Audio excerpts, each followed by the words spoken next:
السلام عليكم، ازيكم حبايبي أجمل عيلة، عيلة جنيه ونص.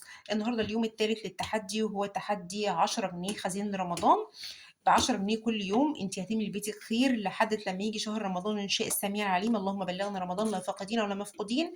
إن شاء الله كل يوم هنجيب حاجة واحدة بس ب10 جنيه ونحطها في الbox اللي إحنا عاملينه لخزين رمضان. طيب أنتِ في حاجة هتجيبيها بس أغلى من 10 جنيه، ممكن برطمان صغير أو بال10 جنيه فعلًا تحطيها عندِك هنا في الbox لحد لمّا تجمّعي 3 أيام أو 4 أيام وتجيبي بيهم الحاجة اللي هي ب30 جنيه أو ب40 جنيه وتحطيها عندِك في البوكس، وإحنا هنعمل كده برضه مع بعض في الفيديوهات إن شاء الله.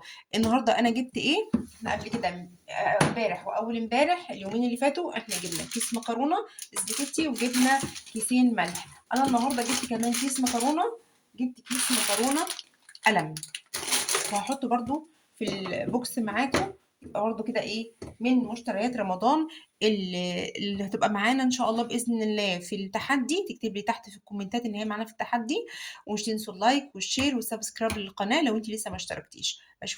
أشوفكم فيديو تاني وسلام.